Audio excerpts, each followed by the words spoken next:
Hi, this is Margaret Byrd and welcome to Color Quest and welcome to my new home and therefore my new kitchen dye studio.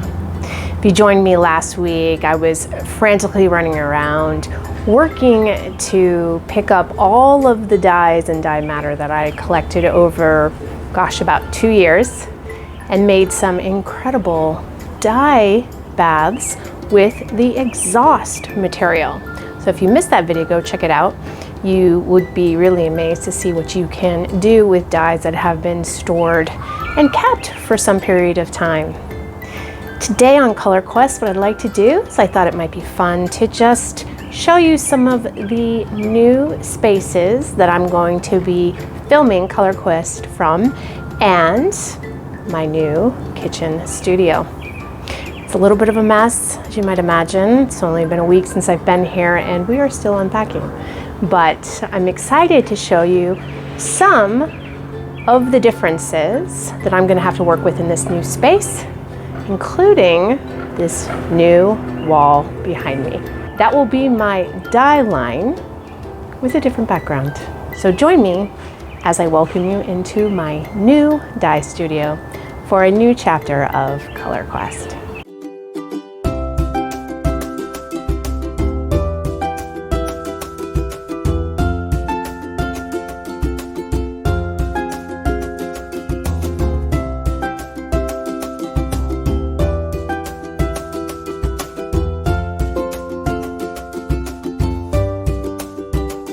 So I feel very lucky because although I'm in a townhouse instead of a freestanding house this time, I have 3 floors, and on the second floor, which is the living floor, I have this wonderful balcony.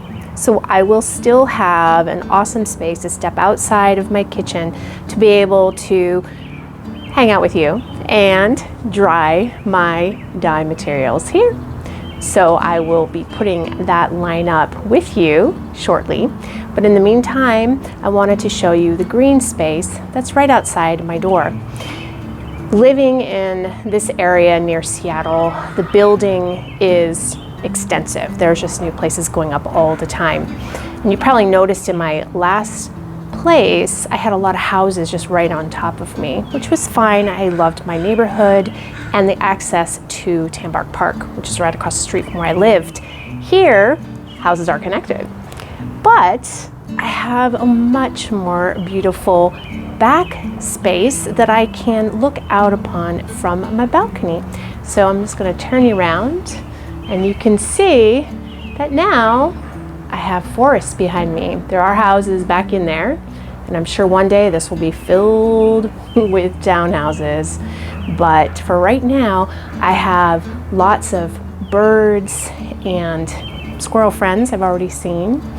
And it's just really lovely to be able to look out onto some forested area as opposed to right into, like 7 different houses. We do have some construction going on, so you'll hear in the background the hammers and the jacks and things like that. It's probably coming through on the video. They're still working, even though it's after 5. And I'm closer to a local airport. So although I did have planes flying over from SeaTac at my last place, still some distance away. Here I'm pretty close. I think I'm about a mile away from Payne Field, which is a smaller field where Boeing is. And so we do have some jet traffic, but it's not that bad. Anyway, you probably heard some kids playing as well too. Lots of kids in this townhouse area. So I'm very excited about the space. It is lighter and brighter than my last space, which should bode well for being able to see the colors really well while I'm making them as well as for filming. So anyway, let's step into the kitchen studio itself and I'll show you around there. So I want to tell you that I love this kitchen. It is so much brighter than the kitchen I had previously. And although I did enjoy the dark cabinets, it's really nice actually now to have white cabinets. You're gonna have to be careful with the splashes and whatnot. So it'll be lightening up some of these videos and I'm really excited about that. I have a beautiful window. It overlooks the other townhomes, but it provides a lot of natural light, which I really love. Now, a big change that I'm not as excited about is that I no longer have gas as a heat source. New builds here where I live only allow for electric heat. So for the first time since I was a very young person, I have electric as my heat source. So we'll see how that works as I begin to learn a little bit about how to brew dyes on what I think is a less controllable heat source. So if you're out there and you have electric heat for your stovetop and you have any great suggestions, send them my way.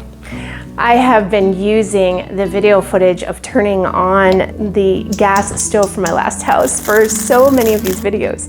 So I'm gonna have to refilm, or maybe slide in some gas videos anyway, but refilm the actual electric heat. It is one of those glass tops, so wish me luck on that. I'm sure I'll figure it out, and it'll be great. When I was working down in Oaxaca, 1 or 2 of my heat sources were actually those spiral electric heat, and they worked great. So I'll get used to it. Just bear with me, and we'll see how it goes. And again, send tips if you know of any. Now, this next one may not seem very different to you, but for me, I have had a beautiful white top to my counter island that I was able to film with. So all the overhead shots that you saw had this white background, and that was great. I have an incredible island here, much bigger actually, but the countertop is gray. I think it's gonna be fantastic. It'll be a nice little shift. It'll match the gray paint of the outside, which will be my dye line. So maybe that's my new signature color.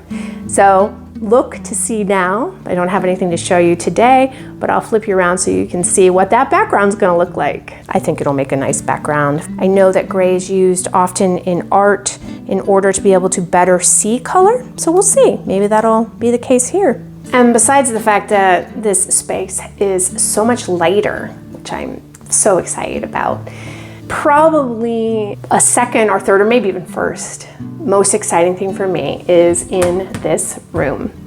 So off of the kitchen is this incredible pantry space, and never had anything like this. It is actually its own room. And since it's just my son and I living here, we don't need all this space. It's now filled with just whatever I threw up there as we were unpacking. But this entire space is going to be able to be my dye studio storage area, if you will. As you know, probably in the past, all of my, or most of my materials were kept outside in my garage or on my back porch. I'll still be doing some of that. I still have my dye fridge, but it's on the first floor. And I'm gonna be setting up shelving outside on my balcony so that I can have some things out there. But this room in here is going to be where I can store all of my fabrics, my empty dye jars, my supplies in general. And I have a lot of supplies, and it'll be so nice just to have this room that's dedicated to that. So I almost feel like I have a little mini, I don't know, art studio.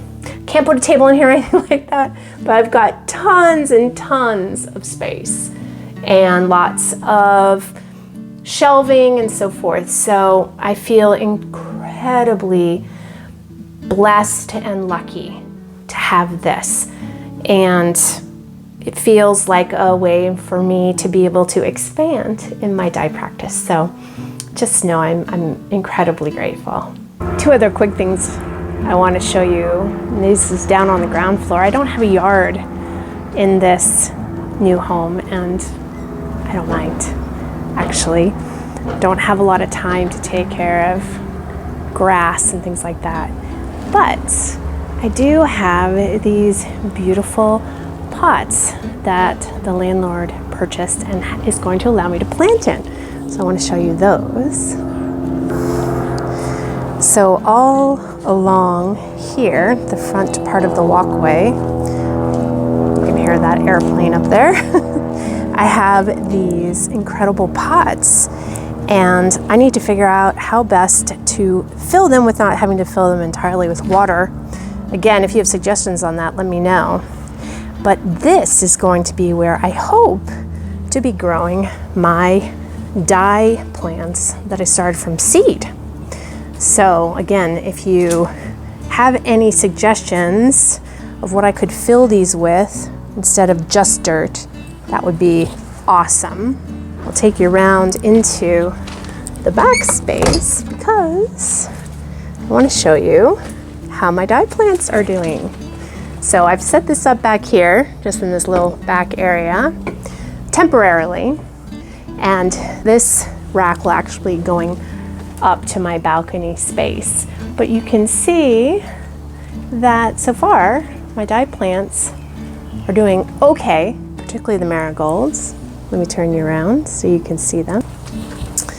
So the marigolds look just incredible. They look so happy out here, and they've been living outside now for about 2 weeks. The woad didn't fare quite as well in the transplant. Might get a few that are okay, but a lot of these guys didn't like being transplanted. I only have one hollyhock that is surviving. Let's see what happens. I really hope. I would love to have a hollyhock. Of course, the indigo is doing wonderfully. And the safflower is hanging in, so I'm happy about that as well. The transplant was not easy for them either, but they're doing okay. Then, again, marigold looks incredible. My Hopi sunflower, they said, well, I have a little bit of one. Let's see where that goes. I don't know. I don't really know if those will go well in those pots out there. And then the coreopsis is really ready to be planted up. And the amaranth is down here. I have one, along with a fallen pine cone, I have 1 or 2 little weld that are trying to hold on. I think this is weld. Weld also didn't like to be transplanted, and it didn't actually do much as a seedling for me. So might not get any weld this year. But coreopsis, absolute. Indigo, you bet. And beautiful, incredible marigold. So excited about those and how well they did. Wow, and I probably have, gosh, like 30. So, and there's my balcony up there. I don't know if you can tell. It is starting to rain. I had hoped that I might take you out into my new foraging area, kind of similar to a Tambark Park, but different, not quite as big, but I think I'll save that for next time. So thank you so much for all the kind words of encouragement and well wishes for my move. I'm really looking forward to it. It's like a breath of fresh air, and I hope to see you over the next years as we create natural color together in this new studio space. So join me next week. We'll pop over to the neighborhood forested area and see what we might be able to find on a quick forage trip, and maybe compare it a little bit to what I had in my last space. It's going to be a lot of the same, but it is end of May, so we've got some summer surprises popping up. Don't know, maybe we'll find some incredible treasures out there. Have a great week and look forward to seeing you next Friday.